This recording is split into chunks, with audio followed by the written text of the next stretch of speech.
nakadamit kayo ni Kong Uy. Bakit niyo po sinusuportahan si Congressman Joey Uy? Ay, kasi po talaga sa lahat po ng mga candidates, since ano pa lang siya, councilor, talaga po na-appreciate ko siya.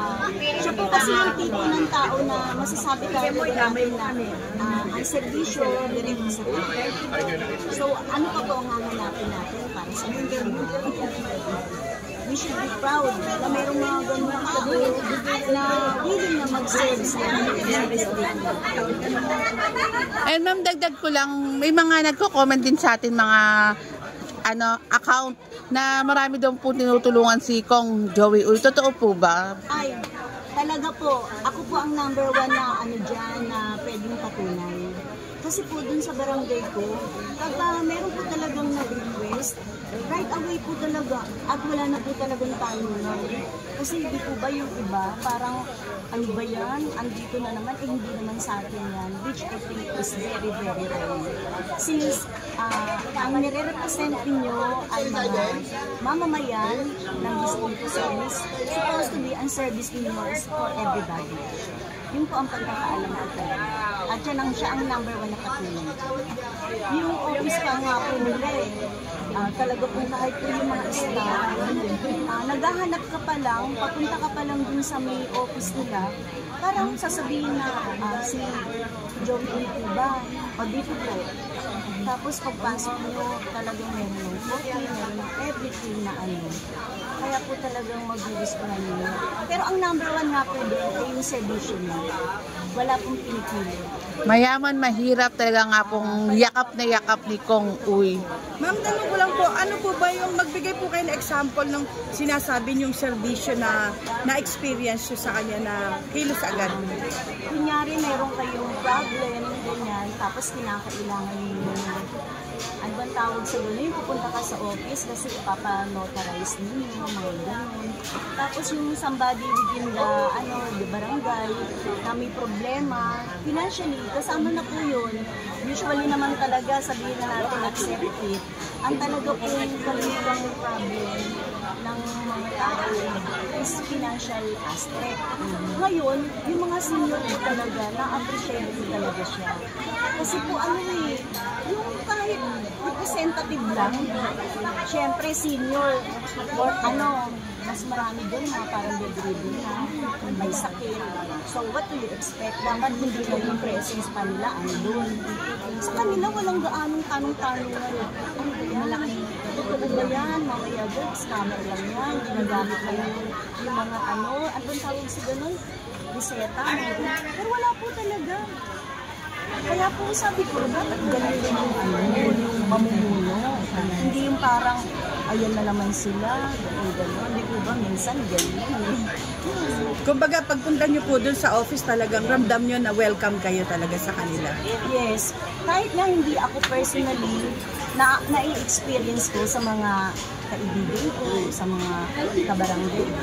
Yun din po ang sinasabi nila. Ayun po talaga yung sinasabi nila kasi alam nila na Gawad, pumunta kami din sa office ni siyempre, councilor siya, di ba? Councilor Joey Uy. Talaga kung once na may kailangan ka, ibibigay po talaga nila, willing po sila to help. Ngayon, siguro mas maganda kung congressman siya. Kaya sabi ko, wow, this is it. Dapat talaga ngayon i-push natin. Since kayo talaga yung nagsasabi na 100% magaling siya, ipakita natin na magaling siya.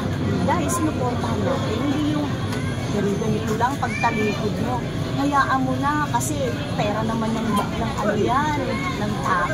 Hindi ganoon kasi hindi naman ganyan din lahat ng pag-iisip ng iba Kahit na alam na natin na pagtalikod, di ba pa rin. Pero ang kagandahan lang, pagdating namin Congressman Joey Uy, tawag dito magaan ng loob ng mga tao. Agree. Siguro yung anong tawag doon, parang naaano ka, kasi alam mo kung ano yung totoo sa kanila. Tsaka magaan po talaga si Kong Uy. Ang galing. Ma'am, tanong ko rin po, kung sakali po halimbawa masungkot na ni Kong Joey Uy yung pagiging congressman, ano po yung inaasahan ninyo ng mga kabarangay ninyo sa kanya? Ako talaga, ang gusto ko po talaga yung number 1, yung scholarship. Kasi po, sa ngayon, meron naman po talaga yun sa iba. Pero parang sa isang taon ng pag-aaral ng bata, once a year lang yan. So mas maganda sa tingin ko kung parang meron silang possible kasi syempre hindi naman natin alam kung kaya ng pondo. Maganda sana, di ba, meron silang monthly allowance, kahit sabihin ka natin let's say 1K lang. At least pag meron silang problem na dapat i-prioritize sa school, magagamit nila yung amount na yun. Tapos yung senior na, kahit hindi naman siya yung pipirma lang dyan para taasan ng tempo. Mataasan, which I'm sure si Yorme naman talaga nakafocus din talaga sa mga ano lang senior na katulad ko. Ayun, kaya parang talaga ako nag-issue ng lahat. Na go. This is it. Sabi na natin para kita natin na marunong tayong mag-appreciate, marunong tayong kumalaw ng utang na loob sa mga tao. Nagbibigay naman din sa atin ng kabutihan. Mensahe ng pasasalamat po kay Kong Uy. Ay, naku. Hindi lang po tayo Congressman Joey Uy. Pati po kay Christian Uy. Talaga po, si Christian Uy kasi, hindi siya yung tipo ng parang talkative na pagaling yung ano niya. Pero ano po talaga, once na nilapitan niya siya, mag-amang, talagang serbisyo talaga sa taong bayan ang ibinibigay. Talaga sila. Knowing na maayos naman ang kabuhayan nila, pero still, gusto pa rin nilang maging public servant. And ma'am, segwayan na natin. Ngayon babalik na po si Yorme Isko Moreno. Ano po ang masasabi niyo? Mas maganda. Kinilig ka dun, mama. Dapat na ano if possible talaga at i-push ko sa mga kaibigan ko, kamag-anak, sa mga lahat ng kakilala. Parang maganda ang maging servisyo, dapat Yorme's choice tayo. Para walang bukon. Pinakamaganda yun, di ba? Ano pong naaalala nyo kay Yorme Isko Moreno bilang mayor ng Maynila nung nakaraan po? Tayo ng pandemya, ano naman yung sinasabi niya, walang pamilyang mabubuhay. Kasi kami nga sa bahay, para kami yung tindahan. Hindi pa namin na-appreciate yung isang box. Ano meron na naman? Sabi ko, ang galing naman ito. I-compare din sa mga kapatid ko na taga-Makati. Knowing na ang taga-Makati mas mayaman. Pero, mas maganda yung kanilang Manila. Kaya kahit sila sabi nila, ang galing naman kaya. Ano ba talaga yan? Galing ba talaga yan sa ayuda ko niyon?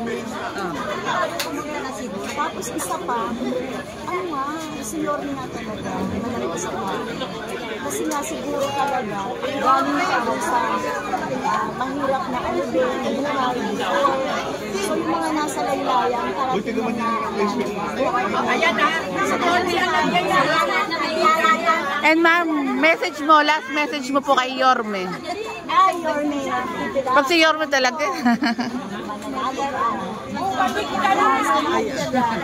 Kaya sinisigaw ng mga tao, bumalik ka na, bumalik ka na. Ma'am, tanong ko lang din po, sa tingin nyo ba, kasi may mga nagsasabi daw na yung mga sinasabi ng tao na bumalik ka na scripted, naniniwala po ba kayo doon? Ay, hindi.